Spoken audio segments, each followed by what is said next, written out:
And as you can see, we got ourselves the first diamonds. Hey guys, in this video I'm going to be showing you how to build the easiest tunnel bore in Minecraft Bedrock Edition. This one works in 180 and is the closest you can get to an automatic diamond farm. Using this little machine you will be able to expose so much blocks and gain yourself some nice ore, including diamonds.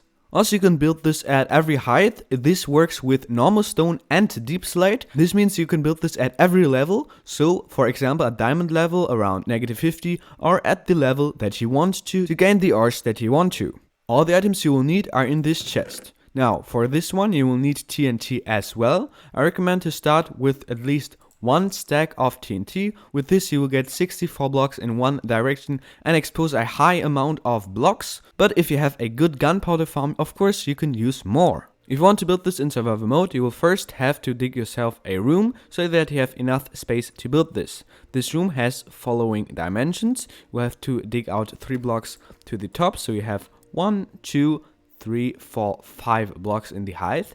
Then you want to go 2 blocks in this direction and remove all the other blocks as well. So you have 3 blocks in total in that direction. And then you want to move 20 more blocks into that direction. Now, as you can see, I have finished digging out this room and this should give you enough space to build this. Now, the first thing to do is to count down 1, 2 blocks and place 2 temporal blocks like this right here. Next thing to do is to stack up 2 more slime blocks.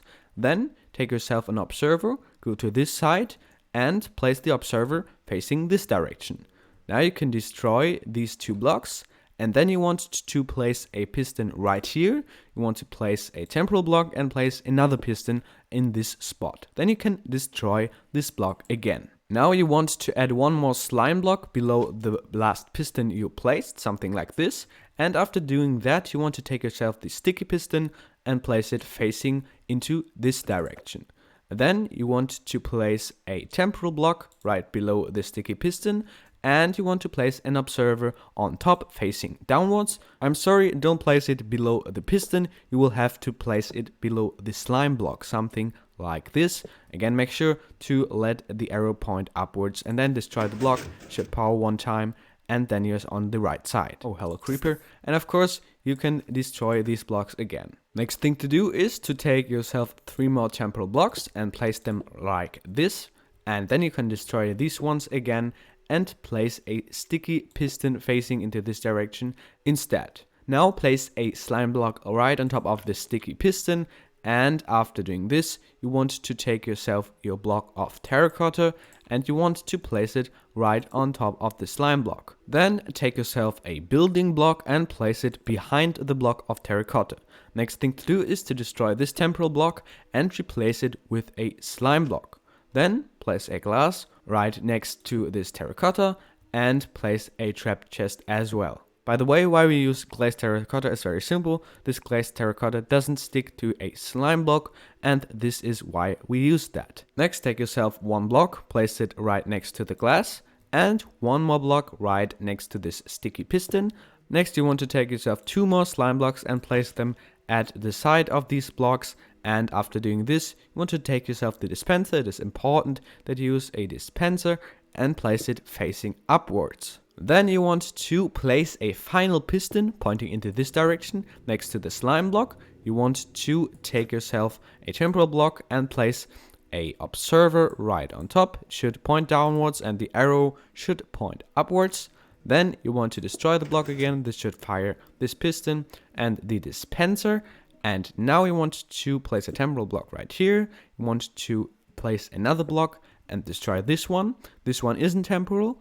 Now you want to place 1, 2, 3, 4, 5 more of them and place the 2 pieces of ancient debris right next to this. Now you're basically finished with the whole machine. I recommend to go to the top, to the middle block. This one is the middle block. And then destroy a row out of 2 layers. Otherwise the machine might stick to this block and the TNT doesn't detonate in the way it should. So clear out these blocks and then you're on the safer side. At this point everything should look something like this. Last step we have to do is to fill up this dispenser. To do this you just place the blocks of TNT right in the dispenser. And then at this point we are fully finished.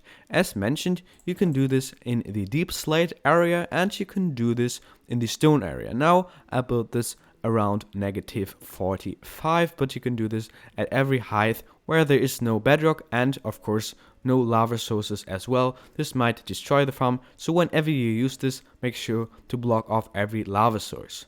Now, to use this in survival mode, simply go to this trap chest. It is important that it is a trap chest, otherwise it will give no redstone signal. Then open the chest, and then you should just close the chest again, and the machine should do everything for you.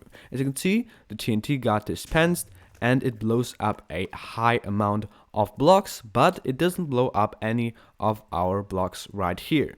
So, to repeat this, simply open the chest again, close it again, the TNT gets dispensed, and make sure that you don't get any damage, and then all the blocks will get blown up, and you can collect the exposed ore blocks by simply mining them with a pickaxe.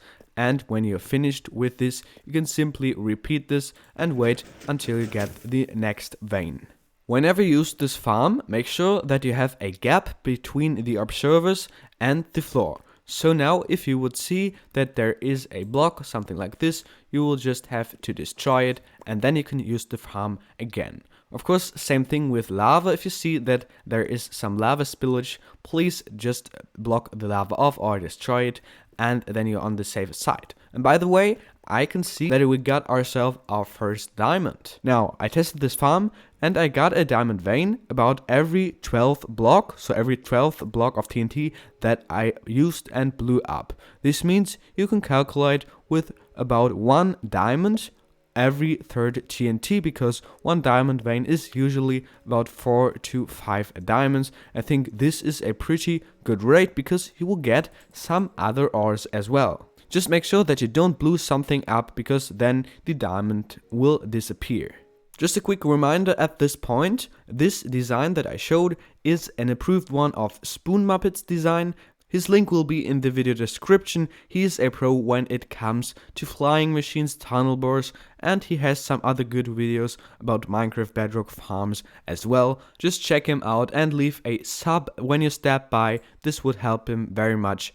And I hope that you like his content. Nice! If you like this video, then please leave a like, and a subscription would help me and you very much as well. If you have some questions to this design, or questions to other videos, or suggestions, then please leave them down in the video description. I'd love to see your comment right there, and I'll answer that every time. And then we see us again in the next video.